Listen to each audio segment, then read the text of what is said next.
All right, hello everybody. Welcome to Tape Crusaders, the podcast that reviews every single superhero adaptation ever made. I'm your co-host, Mike Allen, as always, I'm joined by Joshua Mervell, and I like to party. No, we're actually I like to party.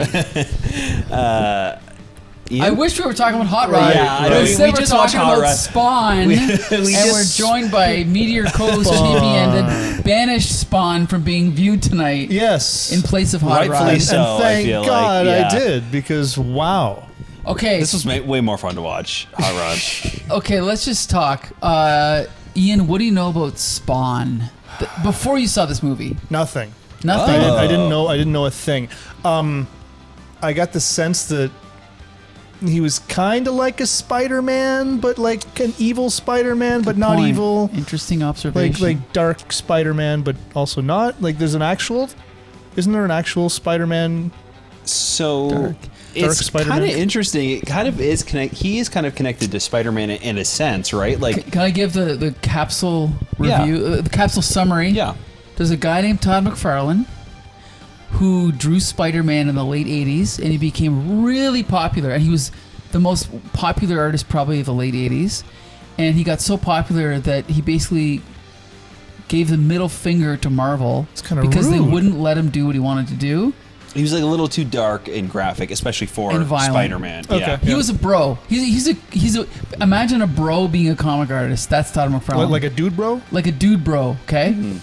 So him and a couple guys, 6 other guys got together, and they A gaggle. of they guys. formed their own company called Image Comics, and they all created their own characters, and these characters temporarily became the second biggest comics company in America. So it was a big deal at the time, and everybody created their own superheroes, okay? And Todd McFarlane's superhero was Spawn, which he created when he was like 16. And you can tell. Oh, okay. And you can Yeah. tell because if you look at Spawn, he looks like Dark Spider-Man plus Son of Satan plus a little bit of Ghost Rider plus A little bit of Batman, little bit kind of of like how he Batman. like broods on Right. church rooftops and stuff. Right. And Yeah. so the comic, great art if you like McFarlane. Story, not so good. However, in the mid-90s, this was the #1 selling comic. And so because it was so popular, Hollywood took notice. And in 1 year, only 3-ish years I was after... gonna say it wasn't very long after the yeah, comic like that. 4-ish years? Well, let me see if Well, I can 90 92 figure out to 92. 97. Oh, okay. There you go. So That's 90s fast. in That's math 1 skills year, right there. Yeah. they came out Subtraction. with this movie, but they also came out with a cartoon. So that's how big it was at one point. There The was cartoon a was the same year. year. Whoa. So imagine you have a comic book, a cartoon, and a movie, and they all suck. Okay. If I may, like, before we get back on track, I want to Yeah. veer off a little bit because I'm Sure. a little curious about. All right, Todd McFarlane, dude, bro, really popular, made Spawn. 5 other people with him. What were 6. their 6? What were their characters? Okay. Just wanna know if I- Superman. No. Rob Liefeld did a Youngblood, which became a cartoon. Okay. Jim Lee did Wildcats, which became a cartoon. And you haven't heard of either of No, these? no. And I assume you're getting more and more obscure as you go. more and more obscure. Okay, we don't have to go any No, further. but that's it. Like Mark Silvestri did Witchblade, which you haven't heard of. No. Eric Larson did Savage Dragon, which you haven't heard I've of. barely heard of Superman. Right, all cartoons. These are all, and then Jim Valentino did Shadowhawk, which you feel haven't like- heard of. No, I feel So, like there's another one that was Will Sportasio. No, there's pretty nothing. popular. Really? That was, trust me, that was okay. it. Oh. So in the 90s, these were fairly popular, and they also had video games. So the typical teen in the 90s would have known about all these properties. But other than that, they didn't reach, pop culture level. They were just like slightly underground. Killer soundtracks. Yeah, killer soundtracks. Okay, now we're going to talk about this movie. So then this Well, movie... it did. I'm pretty sure the album for this hit platinum in Canada. Like it was platinum huge. in Canada is like Well, 100 30 copies. copies. Yeah. Sure. So this movie, I saw it in the theater with our buddy V, who loved the Spawn comic, and I remember thinking it was crap. You don't say. And 30 years later, it's still crap. Josh, what's your experience with this movie? I saw it a long time ago. I was really young. I thought it was really cool. And then I remember in high school, my friends and I kind of rediscovered it through YouTube because we were watching clips of how terrible the effects are in this movie. Yeah. And it's like laughably bad. Like it almost feels like a parody. Like it's that terrible. Like the visual effects, and not all of them. I will say, I think some of them actually hold up and are good. I think his cape looked good. That's about it.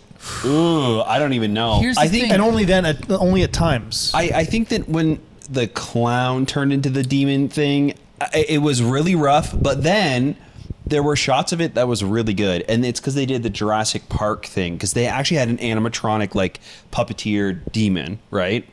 And in some of the shots, they use CGI to enhance the puppet, and I think there are some shots that genuinely, for me, like hold up for, especially for like a '90s lower budget.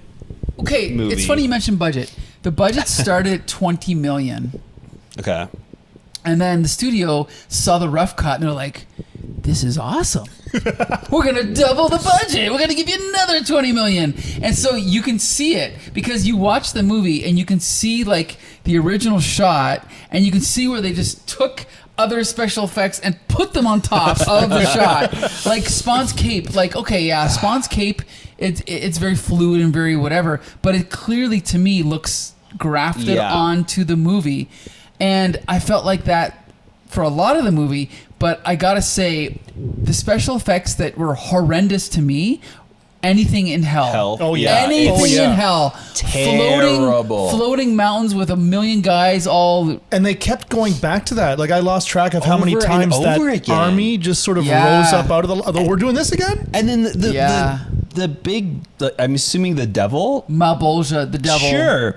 He was doing the exact... His mouth doesn't move. His arms are like kill everybody, but it doesn't match. He moves like he's an animatronic from Spirit Halloween. Like he doesn't, and then his mouth is just going. I know it's not even. It's and he's garbage. like talking. Oh my god! It visually looks terrible, but then also his voice.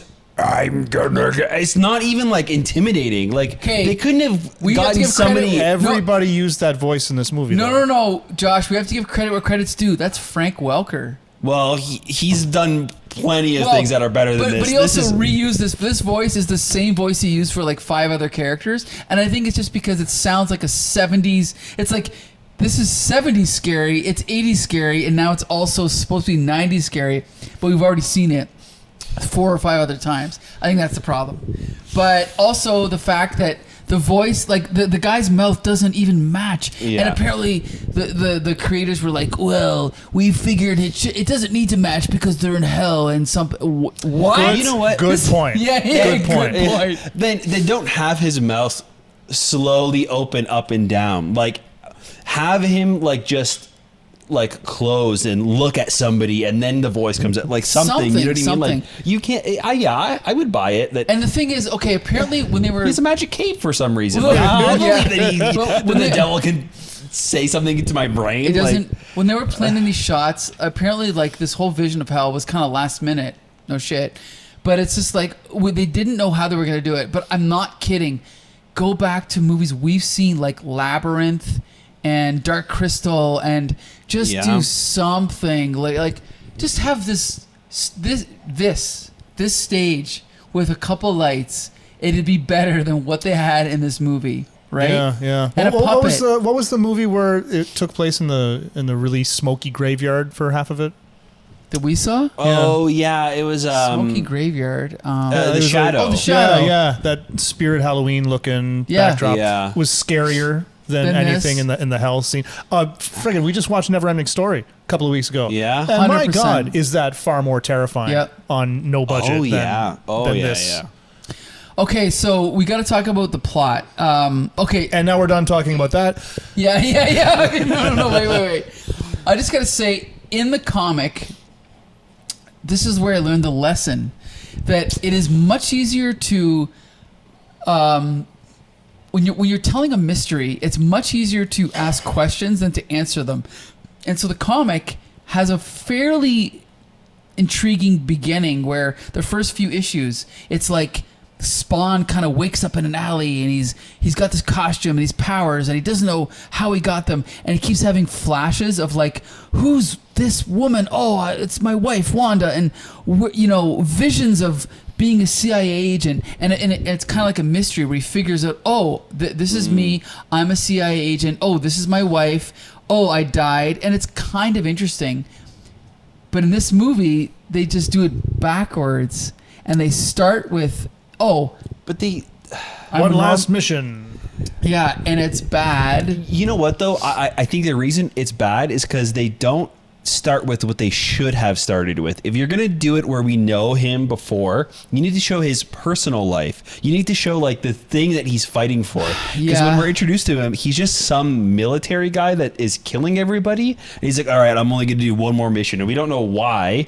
And then he turns into Spawn. And as he's like being mutated into Spawn, we get his like flashbacks of his family. And we're like, oh, he's got a kid. Mm-hmm. Oh, he has a wife. Like, in the movie's defense, he does say goodbye to his wife once in the movie before. Maybe. Like, yeah, he kisses her goodbye, and she's like, or no, what happened? She's talking to the guy that she ends up hooking up with later. Because make sure he's home for dinner Terry tomorrow. Fitzgerald comes to I'll do what I can. pick him up. Make sure he's home for dinner and they pull out. Yeah, they pull out of the garage, but it's not well done. It's not. No, it's barely done at all. It doesn't give me any reason to like want him to come back and get revenge. No. Like, I don't care about this character at this point. Doing it the opposite way, I think, could have worked better. It like, could, yeah. He doesn't remember his family, yeah, but like it could have been a lot better. Yeah. Let us wonder something for a minute. Like, let us discover some of this with him. I was wondering what the fuck was going on the entire movie. Well, yeah. That's the thing. Like, that's the thing is, at least with the way the comic was done, there's kind of like a goal. Like, okay, I got to figure out what these memories are, how they piece together, who I am, what I'm doing. And this movie, it's just cliches thrown at a wall. Yeah. Right? Oh, I'm a CIA agent, and then I get betrayed by this guy, and then I get or was it a guy or a girl? I don't remember. It was both. It was both. Then it was the girl, and then what's his name? Michael Sheen. Charlie Sheen's father. Martin Sheen. and then it's like he dies, then he falls into hell, and then he comes back.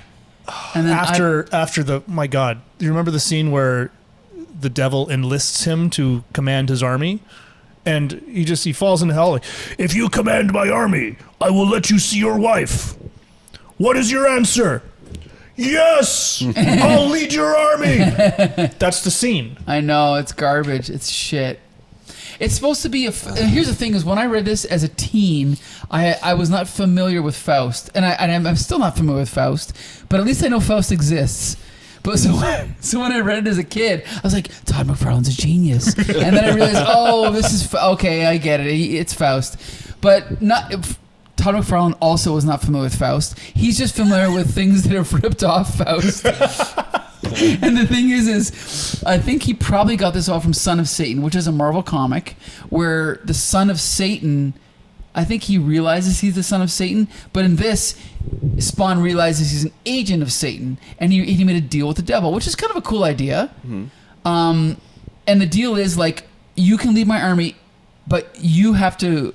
Oh no! You can see your wife, but in exchange, you have to lead my army. Okay, he agrees to it, and in the comic, it's and by the way, you don't get to see your wife until 5 years later, which they do in the movie, but it's not the same, because then the idea is that when he's spying on his wife and he sees her through the trees, there's my wife. Oh, but wait, who's she with? Oh, it's my buddy Terry Fitzgerald. So it's kind of like, that's the Faustian deal. That's the classic deal with the devil. Mm-hmm. It's a good idea, but it's not done well, right? No. At all. Had they set any of this stuff up in advance, right? No. Like, they have to tell us that this is what the movie's doing. Right, because I also don't remember him saying that. Like, I remember that he was in hell for 5 years, I guess, or 5 minutes. Yeah, like we don't see it happen for 5 years. Like, nothing happens over time. I guess the girl, if the girl is 5-ish, she was not in the first scene, right? Like when we were introduced to him.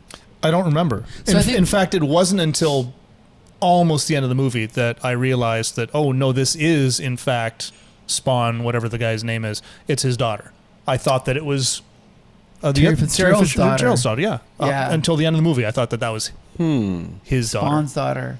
Al Simmons' daughter. I think and that's the thing, is it's not clear. No. Okay, here's the thing.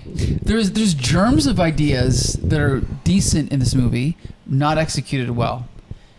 And for the most part, I can forgive it. I watch this, it's like, okay, give me Hellraiser 8, give me Nightmare on Elm Street 9. It's all crap, but I can accept it. It's a straight-to-video, New Line Cinema piece of shit. I get it.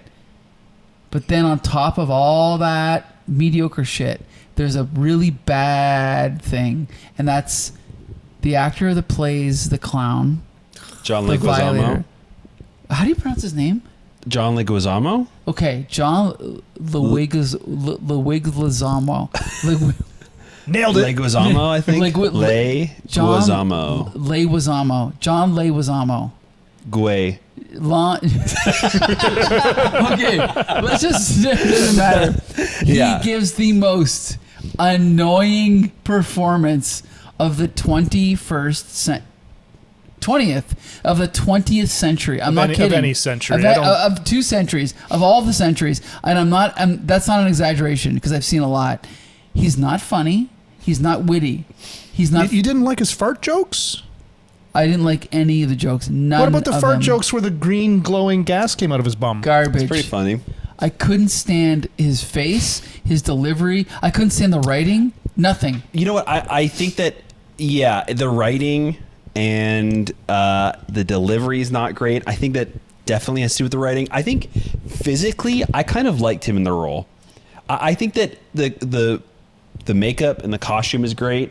The fact that he's like squatting the entire time in the costume, he looks okay. Like okay, fine. I think visually it works. Even his face, like you can kind of see that like from here up, it's like obviously prosthetic, but like I don't know. To me, like visually he works. He also has like shark teeth. Like naturally, like the actor, he does. He has like really sharp teeth. Like every single one of them, I feel like is like blades. So those close-ups of his mouth, and they didn't shy away from those. Those were his actual teeth. No, I think that those ones might be fake, but I just feel like I don't even know why I brought that up. Yeah, I mean, neither now. He actually has a tattoo of a clown mask on his face. No, a birthmark. Yeah. No, but he just I don't know. I think physically it works. I think that the writing does not do him any favors. But it's also okay, and we don't know who wrote what, but I personally think his delivery was a 0 to 10, but also the timing. It's like every time he opened his mouth, he tried to say a one-liner, right? Yeah. And none of them were funny. Yeah. I say destroy the universe first and ask questions later. And it's like another joke, then another joke, and another joke, and none of them are funny. And what makes it even crazier is that when Roger Ebert reviewed this movie, he said that this actor was better than Jack Nicholson on the Joker, and he's like, oh, he's better than this, that, and the other combined. No, he was worse. He was worse than anyone combined. He gave this movie 3.5 stars. Yeah. Wow. And he hated, but he gave Blue Velvet like a 1 out of 4. Anyway, Ian, what did you think of the clown or Violator, whatever his name is? Violator. Interesting concept. I'm going to agree with Josh in that visually it was pretty okay. Mm-hmm. But everything else, every time he opened his mouth, I just wanted to punch myself in the face. Right. Mm-hmm. Right. None of his jokes landed. It was the most childish, stupid humor. Right. I agree. And it's just I'm thinking, who is this movie for? Right. If you're going for this dark, brooding tone, we've just had our protagonist horribly burned. He's got the Liam Neeson treatment, and the Violator's making these fart jokes. Like, it's a PG-13 movie, and that was the thing, right? Like, you don't have to have fart jokes in a PG-13 movie. Well, no, I agree, but as we said, here's the thing: is Todd McFarlane is a dude, bro, and he fought for creative control. He fought, and I have to give credit. Like Todd McFarlane and Rob Liefeld and Jim Lee, we have to give them credit for rocking the foundation of the comics industry. I give them credit for that. But then when they got that power, not Jim Lee, but Todd McFarlane and Rob Liefeld used that power to make fart jokes and do like childish, immature, like, it's like the kind of things you think of when you're like a teenager, and it's like, now we can do whatever we want, and they did them, and there was an audience for it, but. Had the exact same thought after watching this and then reading the wiki, right? And then seeing that they fought for creative control, and right. that's why. What did you? This is what you did with it, right? It's embarrassing. Like, it's embarrassing. I know. Like what was Marvel going to do with this? Right. Probably something smart. Probably something much better. And that's the thing, is that in a way, it's like you kind of admire them. Oh, they got rid of the gatekeepers. But maybe the gatekeepers were there for a reason, right? Like maybe if you could have someone standing over your shoulder going like, no, this is shit. Like, this is actual shit. This idea is shit. This costume is shit. Like Lawrence Kasdan or somebody stepping in. Or somebody, yeah. Like, let's get Lawrence Kasdan to come in and rescue this project. Just one grown-up in the room. Yeah, you're right. You're right. 99 times out of 100, I'm always going to side with the independent filmmaker, and a movie by committee is almost always going to suck. But in this case, every once in a while, right? Like, this is why we have these guardrails. Right. Well, here's another thing too. The director of this movie, first time director. You don't say. You don't say. Yeah. The only background he had before this was visual effects artist. You don't He's say. a CG artist. Yeah. And they were he was working for a company that was I think fairly, ILM. Yeah, I assume, because that's who did the effects for this. Surprisingly, ILM. On the weekends. Yeah. Right? Yeah, grudgingly, you want me to do what? Yeah. Okay. All right. This is my fee. I'm not putting my name on it. Yeah, exactly. I wonder if he's directed anything since. Let's see. He has, but okay. I think he's done like TV shows. Yeah. Cartoons. Nothing you're going to recognize there. Yeah, like just read some names. Pixel Perfect, Frankenfish, Halloween High. Oh, Halloween High. We've all seen those. Again, Garfield. I'm one like I'll rent like Not the Reef too. No. Okay. Wait, like I will watch anything. I'll watch Child's Play. I'll watch Hellraiser 5. I don't give a shit. I've seen like all the Prophecy movies, and this movie's like almost that. But I think John Leguizamo, whatever his name is, ruins this movie, and he's the main problem. Okay, wait. We have other actors. We have other actors to talk about. We have to talk about Michael J. White, who plays. Is that his name? Yep. Spawn.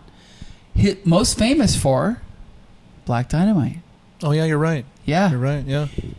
And it's like he's one of those guys where he's almost so out there that it almost seems like a comedy every time he opens his mouth. Right? What do you think, Ian? At first, I thought he was the perfect person to play this. He just has that gruff, like, oh, I'm pissed off about everything. Right. But he's also a handsome man. Yeah. Right? Like, right. No getting around that.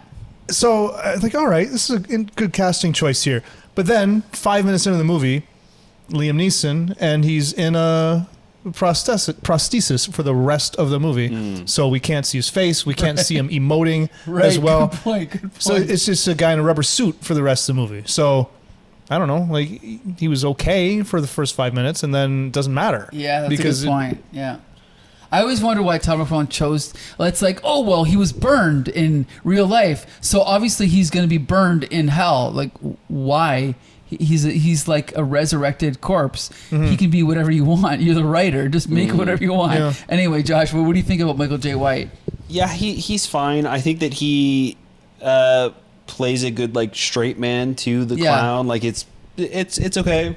I buy a lot of his like his character being kind of like no nonsense, but also having like a moral high ground. Like he doesn't really want to deal with anybody's shit in that alley. Yeah. But then he like protects the kid, and then we also see him with the dog. Like, I feel like it's a pretty good balance, especially for a character like this in a movie. Like, yeah, I think he was pretty good for what we were given in the movie. It's hard to give anybody a glowing performance in this movie. I'm laughing at a scene that fucking killed me. That just when you mentioned the dog. Oh yeah, Spaz. Spaz. Remember when he picks up the name tag off the ground and he just sits there staring at it for 20 seconds while the violator sneaks up behind him and just slowly rises up. Yeah. Like literally this quickly, and he's just staring at this name tag that says Spaz. It's like, it's 4 letters. Are you gonna stare at it all day? Okay, but I have to give credit. That shot was actually like a John Carpenter-esque shot. It was pretty. It felt like 5. It was an attempt at something cool. If there was any sort of gravitas there, then I'm gonna give it that. But he's staring at his dog's name tag for 15 seconds. Well, it's an example of like the director copying something he doesn't quite understand. Anyway, okay, there's not many actors left to talk about because we don't need to talk about them, but we got to at least talk about Martin Sheen, who was in between phases of his career because he had done Apocalypse Now and then did nothing for 20 years, and then he did West Wing, which was awesome, and then in between he did like nothing. So we had this A-list actor cashing a paycheck, I think, doing this movie. Apparently he did it because his grandson really likes Spawn. Spawn, yeah. So that's a cool reason to do it, yeah. He was okay, but he was over the top. But it could have been literally anybody, and the movie would not feel different, I feel like. Good point. Like, he was fun. I think that the things that are fun about his character, it's not because of him. Like, it's the weird things of like him smoking the all black cigarettes, right, and then putting them out in the ashtray with the scorpions. Like, it's like the goofy, ridiculous things like that. Like so him getting open heart surgery to have the detonator, but like it's that sort of stuff that makes his character so great and fun, but right? It has nothing to do with him. That's the thing. I can forgive all that shit, but I can't take the fucking Malbolgia with his mouth that doesn't match his words. Anyway, go ahead. So, and maybe it makes it funnier because it is like a very serious actor. Yeah, and he takes himself seriously. Maybe it kind of like adds to it, but yeah, again, he's all right. I don't know. He was doing a voice the whole time that was a little irritating. But everyone was doing a voice. Bothered me too. His what? Like his like painted on. It felt like I'm assuming it was like dyed or something. He seemed very gray at the beginning of the movie, and then after Spawn died or went to hell and became Spawn, all of a sudden it's jet black. He like he got Just for Men. Yeah. But he was making this voice. The whole movie is making a voice, which is a little irritating to me because the violator's making a voice and it's a crazy voice like this, and then you have the devil who's making a voice like this. And then you've got Martin Sheen who's making a voice like this. Right. What are you doing? I know. Everyone's doing a fucking voice. Right, but it's all like variations of the same. I was like, fuck. I want to do that voice. I'll just do it. I'll do it a little bit more. I party. No. No, I party. No, you don't party. Only it's the same thing. You're right. Oh, my God, this movie. Okay, so, I don't know what to say. Like, again, I can accept this 90s era of, like, cheap, horror action movie things, but certain things about it just make it unwatchable. So the other character maybe we could talk about, and maybe you could shed a little bit of light as to what this character is even doing in this movie and what role they have, but it's the Weird Knight. Oh my God, yes. Oh, you know what's funny? I meant to read up on that knight and I couldn't find it. I don't remember finding anything. Is he an actual like historical knight? Well, I don't know about that. Let's see what we got. A real figure in history. He spends the first 2/3 of the movie wandering around wearing a hat, like he's a cowboy. But then he goes to fight the devil and he's wearing chainmail. And he says things like, "I've been fighting the devil for 500 years." I gotta say, I actually think that actor was really good. I don't know who he is. Does it say who he is? The actor? Yeah, Nicol Williamson. Let's see what's going on with him. He was actually a good actor. He was once described by playwright John Osborne as the greatest actor since Marlon Brando. Well, there you go. He was actually a really good actor. The Hamlet of his generation.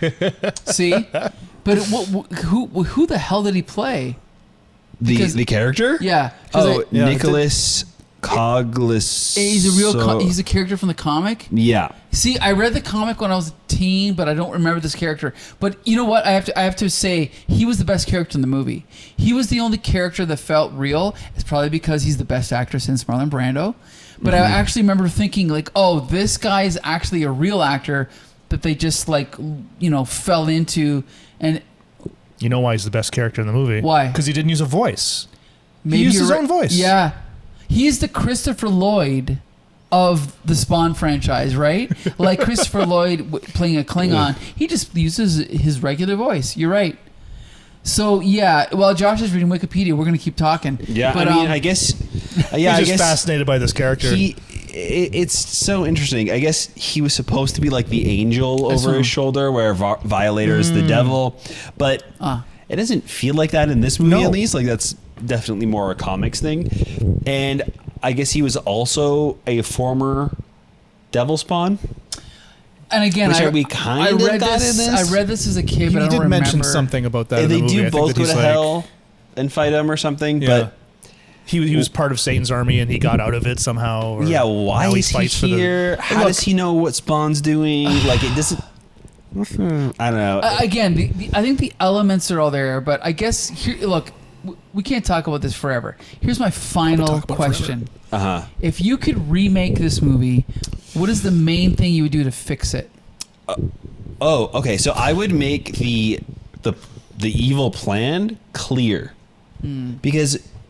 it doesn't fucking make any sense. It's so annoying. So the idea is, I guess, that they want to release this virus out to kill a bunch of people to build Satan's army?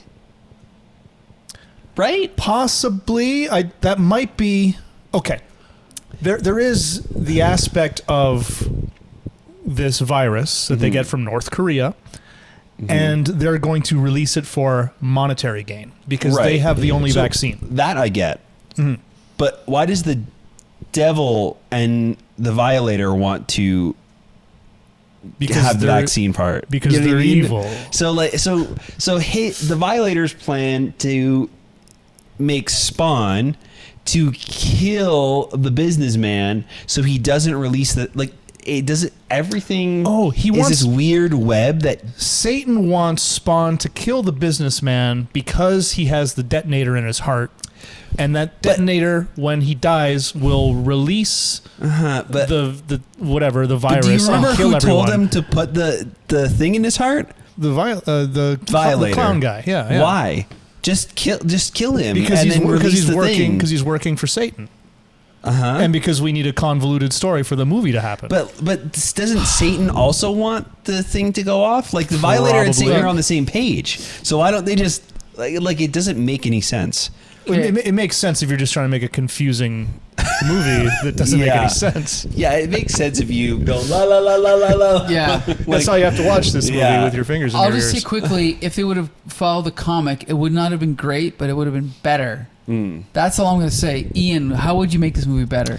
Well, let me think about that for a second. First, I want to tell you my favorite part of the movie. Okay. Remember the part when Spawn is scaling the wall and everyone's shooting at him? And he just disappears? And then his cape turns into whatever, a cloak, and he turns into part of the building, and everyone's like, where'd he go? And then 10 seconds goes by. Maybe the last place we just saw him, but no. 10 seconds goes by, and then he goes uninvisible. Like, everyone stopped looking. For some reason. And then he takes one step and knocks a piece of the building off. And they say, oh, there he is. And they start shooting at him again. Yeah. What? Okay. What's happening? This brings me... I thought we were wrapping up, but I have one more question. And you just brought me to my question. What are Spawn's powers? That's great. Can you tell me, what are his powers? I assume he's just like Green Lantern, right? He can do whatever the fuck he wants. Just like his body and his suit just like manifests whatever. But okay, things, I can right? understand that this cowboy guy is like, I'm going to teach you how to use your costume. But then when he starts using his cape to become like an armored tank and an armored car. Yeah, oh my God, like, I forgot about that. This is fucking nonsense. stupid. And then there's also a scene where he kind of like jumps off a building and uses it to float away. Yeah. And it's like Deus Ex Machina, right? Like, what are his powers? Okay, it's like define them. Okay, his chains can do this. His cape can do this. But his hand can turn into an alien squid hand. Oh, I don't even remember that. When he's scaling up that scene. it's like it's whatever they need for the plot. It's not well defined. He can be really menacing with his chains and just go in somebody's face for no reason. Yeah. It's so stupid. He makes right? spikes come out of him. I know. Oh, I don't want to. It's embarrassing. It's embarrassing for Todd McFarlane because it's so stupid. Oh, he can make big spikes come out of his head when a demon's trying to eat his head. That's true. We have to give. Chew on this. In the comic, I believe his costume changed, and when it changed, they were like, "Oh, you can have spikes now. You can do this now." But again, it's just convenience of plot. It's stupid. It doesn't make any sense. Yeah, I don't know what to say. I mean, I guess the fact that he's an agent of hell, it kind of like breaks all the rules because it's all supernatural. But you know, it's like they talk about this from Red Letter Media. When you do a supernatural or whatever fantasy movie, you have to define the rules. You have to, and if you don't, it just all falls apart. And I think that's what happened in this movie. We don't know the rules. We don't know the parameters of anything, right? And they keep grafting powers as the movie continues. Like we think, oh, he's got this. All right, he's got these chains, and now he's got this cape. And as the movie goes on, there was something else. Like 3/4 of the way through, I don't remember what it was, but it was another huge power that he suddenly had out of the blue. Like maybe he could fly or something. Well, when he was like leaving the building and he kind of just floated. Yeah, he kind of just flew away, and it was like, but you're like, if he could fly, how come he wasn't flying 5 minutes ago when he was getting shot at by the police or whatever? It just doesn't make it. And I get the fact that he's exploring his powers and he's learning about them too. But first of all, bring us along on that journey. Right. Beyond the only way that I knew that this is what was happening is because he'd say things like, "What the fuck? What happened? What? Oh, right. I guess I can do that." And it's just little one-off. Yeah. Like a couple words here and there. Just what? Yeah. Like we don't know Spider-Man's powers in the first movie, but then we see him looking at his hands, and then he tests out climbing on the wall, and then he's starting to like try and figure out how he can shoot webs. Are you talking about Spider-Man right now? Yeah. No, yeah. But That's also, what I'm thinking in my head right now. But in that scene, I got to point out when he jumps, there's a point where he falls short and falls, and that's good because now we know. Okay. That's the limit of his powers. Right. But in this movie, there's no limit. No. Right? That's why it doesn't work, I think. And it's like, again, Todd McFarlane is an artist. He's not a writer. And I think this is an example of why all of the Image artists, in my opinion, ultimately, they either failed or they had to get writers because it was so like interesting. Todd McFarlane would say like, well, I want to draw aliens. I want to draw this. I want to draw that. Yes, we get it, but you're not a writer. You need a writer to go, okay, cool idea, but this is why it doesn't work. This is why you have to, dial it back a little bit. You got to be good at your craft. Exactly. And if you're going to try something else entirely, unless you're really good at that too, maybe don't try. Exactly. Stick with what you know. Don't try, stick with what you know. There's our review of Spawn. 1997, I think. So this came out, again, during a strange time in the 90s when there was superhero movies coming out every 2 weeks. Same year as Batman and Robin. Yeah. It was a strange time. The movie is not good at all. There was a cartoon. There was a cartoon that came out the same year with graphic sex scenes, very graphic. Look them up. They're all over the place. They're like embarrassingly graphic. That's all I'm going to say. Oh, good. Yeah, like very graphic. Anyway, we don't want to talk about that. The Spawn comic is still going. It's at like number 350 now or something. That's about all I have to say about this comic. Okay, Josh, what do you think? Spawn? Should people watch this movie? No, don't watch this movie. I don't think it's particularly interesting. The visual effects also don't stand up. I think that you can watch a YouTube compilation of the visual effects and kind of get an idea of this entire movie, because that's or all maybe it play really any is. N64 video Right, game. You're yeah. gonna get the same level of. Because that's really all this is. It's just like a goofy little thing that happens. Like it's not really much of a story. I don't know. Not great. Ian? This is challenging some of the films that we've watched here for my pick of the worst movie that we've ever seen. And it may end up holding that title. Wow. It may end up Worse holding than that Doc title. Savage. Worse than Doc Savage. Because Doc Savage was written and produced and created in the 70s. Sure. And it is a product of that time. There's no excuse for this movie to be that bad coming out when it did. And I know that it came out in a weird time Sure. for comic book movies, but you can't know that Tim Burton Batman exists Right. and then put this out almost a decade later and say this is a good idea too. That's a good point. Let me look something. No excuse for Spawn, folks. None. Okay. So there you go. Again, we're in a strange time, but things are about to take a turn very soon. Yeah, I've heard that before. And anyway, we want to thank Champion for hosting movie night here. Yeah, in which thanks. he shows movies that we Actually like. as opposed to the ones we review on this podcast. You can, and then Josh is going to tell you where you can find our episodes. Yeah, you can find all of our stuff over on our website at thecomicbooksyndicate.com. You can also find the video formats on our YouTube channel, so check us out there. Let us know what you guys think about Spawn, or you can talk about Hot Rod in the comments. That would be great. Yeah, please. But yeah, until next time. See you later.